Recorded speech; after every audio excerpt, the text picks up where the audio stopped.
तू भी सराहना करती थी राम की, लेकिन अब मुझे संदेह हो गया है कि जासु सुभाव हरिय अनुकूला शोके मुकरही मति अनुकूला। जिसका स्वभाव विरोधी से भी मित्रवत था, वो तुम्हारे प्रति कैसे अनाचार कर सकता है जो तुम राम से इतनी घृणा करती हो। महारानी ने कहा, रजवाड़े में ऐसा कहीं हो सकता है कि महाराज सुनिए, भरत की राउर पूत न होई और लायो मोल बिसाए की मोही। जो सुन सरियस लाग तुम्हारे और काहे न मांगहु वचन सम्हारे। जो तुम्हें एक ये बाण की तरह शब्द लग गया, क्या भरत आपके राजा नहीं है? क्या आप हमारा विवाह करके घर नहीं लाए? दो की हो एक समय भुआला, हसब ठटाव फुआलू गाला। दोनों काम एक साथ नहीं हो सकते हैं। दान कहावा और कृपनाई, राय की छेम कुशल रोताई। राजघराने में छेम कुशल नहीं रहती है, वहां तो लड़ाई झगड़ा ये तो होते ही रहते हैं। हंसो भी और रो भी। आपने समझा था क्या छोटा मोटा मांग लिए हैं, मांग चबे ना, क्या हम कुछ थोड़ा बहुत मांग लेंगे? इस वंश की तो ये परंपरा रही है कि शिव दधीच बलि जो कछु भाषा तनु धन तजो वरन पन राखा। उन्होंने अपना प्रण ही रखा। एक सत्य प्रति के लिए तनु धनु धाम धरन सब धरने, सत्य संत को त्रनमत बरनी। ये पृथ्वी धन तन स्त्री परिवार लड़के ये सब तिनके के समान होते हैं महाराज। आप इतना मोह कर रहे हैं। और देहु किलेहु अजस जग माई और सत्य संध तुम्हें रघुकुल माई।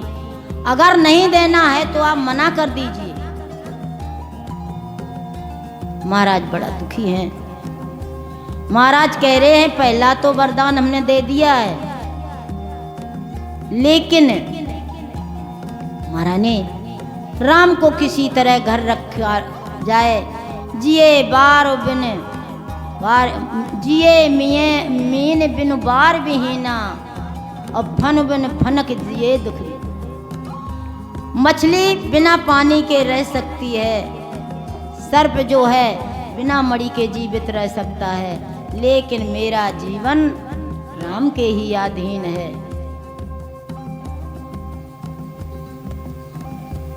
लेकिन महारानी ऐसे ही पीर बिहसते ही गोई और ना चोर नारे जिम प्रगट न रोई। यद्यपि नीति निपुण नर नाहु, लेकिन नारी चरित्र जल निदे अब काहू। नारी का चरित्र भी बड़ा अथाह सागर है। को न को संगत पाए न साई और राह न नीचे मत चतुराई। क्योंकि कोटे कोटिल गुरु दीन पढ़ाई मंथरा के द्वारा पढ़ाई गई थी, कुसंगति में पड़ी हुई थी। महारानी के कई ने कुछ नहीं माना। इधर महाराज जी माथे हाथ मूंज दो लोचन, तनु धन सोच रहा जनु सोचन। माथे पे हाथ रखे सोचने लगे कि अब दे उजारे कीन के कीन से अटल विपत कर सोई। अबद को उजार दिया कई ने कि कब ने अवसर का भयऊ गयऊ नारे विश्वास और जोग सिद्धि फल समहज में जातीय विद्यानाश। क्या हो गया, क्या होना था। महाराज एक बुरी हालत में पड़े हैं, तड़प रहे हैं, रो रहे हैं। लेकिन महारानी कैकेयी ने कहा कि राजन, अगर आप वरदान नहीं दे रहे हैं तो मना कर दीजिए, क्योंकि वैसे अगर देखा जाए वाहिरंग दृष्टि से तो महारानी कैकेयी का चरित्र निंदनीय है, लेकिन अगर अंतरंग दृष्टि से देखा जाए तो बड़ा ही वंदनीय है। महारानी कैकेयी ये सोचती थी कि अगर राम बन न गए तो महाराज दशरथ जी को अपयश लगेगा। हम तो किसी तरह घर के अंदर रहना है तो रह लूंगी, लेकिन ये सत्य संध हैं, चक्रवर्ती सम्राट हैं, किस तरह से रहेंगे? क्या जनता कहेगी? अपने वादा को ही भूल गए, वचन को ही भूल गए। इसलिए क्योंकि गीतावली में गोस्वामी जी ने ही लिखा है कि एक बार प्रभु राम खेलते हुए महारानी कैकेयी के महल में पहुंचे और उन्होंने पीछे से जाकर उनकी आंखों को बंद कर लिया।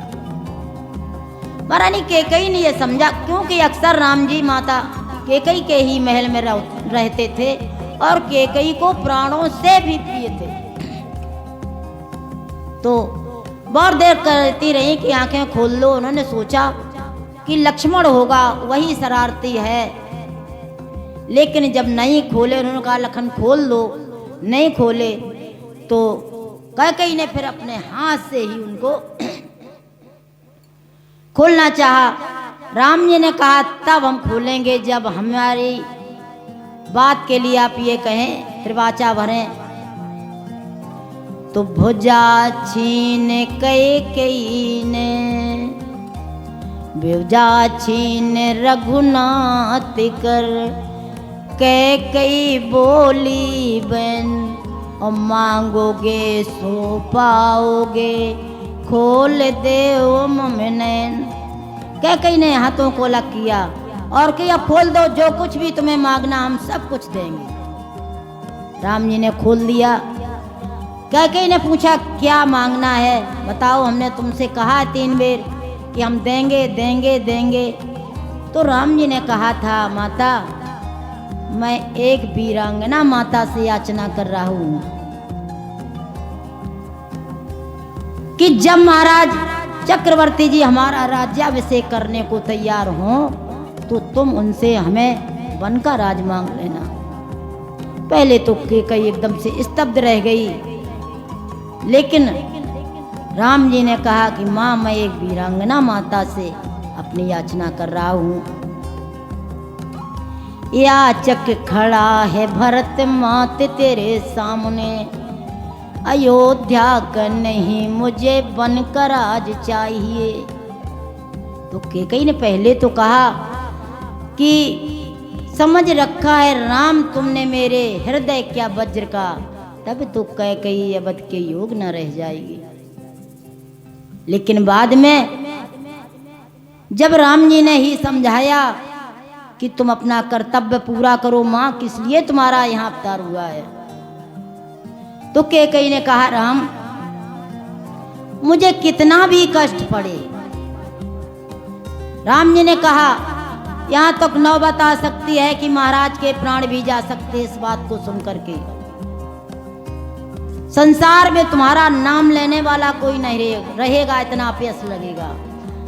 कैकेयी ने कहा राम, मैं सब कुछ सह लूंगी, मैं विधवापन भी सह लूंगी, संसार के सारे अपयश को सह लूंगी, लेकिन राम मैं तुमसे प्रेम करती हूँ, मैं जगत के हित के लिए, जगत के कल्याण के लिए मैं जो है तुम्हारी इच्छा को पूरा करूँगा। तो ये बात कैकेयी की पहले ही हो चुकी थी, लेकिन रामचरितमानस के अनुसार बाबा जी लिखते हैं कि कैकेयी का जो है चरित्र बड़ा वंदनीय तरह से दिखाया गया है। वो निंदनीय तरफ से दिखाया गया। तो महाराज जो है एक कटे पंख के पक्षी की तरह फड़फड़ा रहे हैं। कैकेयी ने कहा, महाराज देहु के लेहु अजस कर नाही, मोहना बहुत प्रपंच सुहाए। तुम साधु हो, रामु साधु सयाने, और राम मात भल सब पहचाने। राम भी साधु हैं, कौशल्या भी साधु, मैं खूब जानती हूँ। लेकिन होते प्रात मुन भेष धरे, जो न राम बन जाए। मोरी मरन रावर अजस, नप समझिए मनो माहे। अगर सुबह प्रातः काल होते ही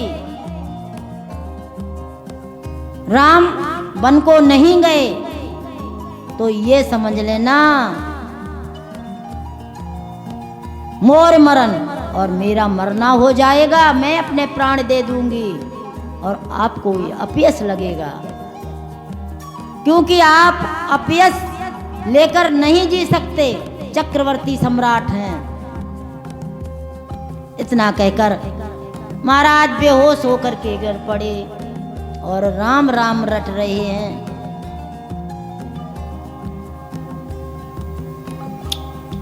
ये प्रसंग पूरा कर दो। राम राम रट रहे हैं। राम राम रट बिकल भुआलू, जनो बिहंगे, जन बिनु पंखे बिहंगे बिहालू।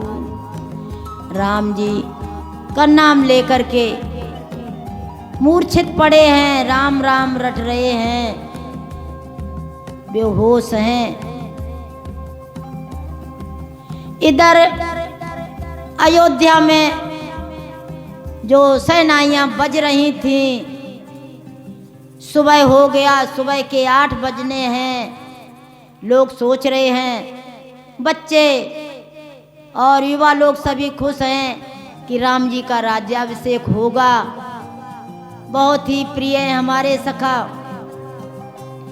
उधर मंत्रियों ने सोचा, बुजुर्गों ने सोचा कि महाराज दशरथ जी चौथे पहर को उठ जाया करते थे, पता नहीं आज क्या है, इतना समय हो गया है, पाछले पहर भूप नित जागा, आज हमें बड़े असमंजस लगा। बहुत ही असमंजस है, क्या बात हो गई है। सुमंत्री जी से कहा गया कि जाहु सुमंत्री जगावो जाई। सुमंत्री जी महाराज जी को जाकर के जगाना और जो हाल चाल हो वो बाहर आके बताना, क्योंकि वहाँ राज्याभिषेक की वजह से भीड़ लग रही थी। कुछ लोग अंदर आ रहे थे, कुछ लोग राजमहल से बाहर जा रहे थे, लेकिन महाराज तो कैकेयी के महल में थे। सुमंत्री जी चले हैं, लेकिन सोच रहे हैं क्या कारण है अपयश का। सोचते जा रहे हैं, पता नहीं कोई ऐसा कारण हो गया है, महाराज आज जागे क्यों नहीं। और जैसे ही जाकर के देखा तो महाराज पृथ्वी पर छटपटा रहे हैं। सुमंत्री ने दशा को देखा, आंखों में आंसू हो गए। महारानी से सारा किया है कि ये दशा महाराज जी की कैसे हुई। महारानी कैकेयी ने कहा कि परी नाराजहि नींद से, हे तू जान जगदीश, राम राम कह भोर कियो, मरम न कहो महिष। पता नहीं आज रात भर महाराज को नींद नहीं पड़ी है। वो राम राम ही कहते रहे, कहते कहते करवटें बदलते रहे। सुबह हो गया, लेकिन अब भी नहीं जाग रहे हैं। सुमंत्री जी से कहा, जाओ राम को लेकर के आओ, क्योंकि राम का नाम ले रहे हैं। सुमंत्र जी आए हैं राम जी के पास, तो राम जी ने बड़ा सम्मान किया। राम ही जात सुमंत्र ही देखा, आदर कीन पिता समुलेखा। राम जी ने सुमंत्र जी का आदर किया, सम्मान किया। पूछा, हे तात क्या बात है? सुमंत्र जी ने कहा, महाराज जी ने कैकेयी के महल में तुम्हें बुलाया है और हमारे साथ चलो। राम जी जो हैं सुमंत्र जी के साथ में कैकेयी के महलों में जैसे ही जाते हैं तो देखा, जाए दीख रघुवंश मन। जैसे ही देखा, बड़ा पड़े हैं निपट कुसाज, जैसे कोई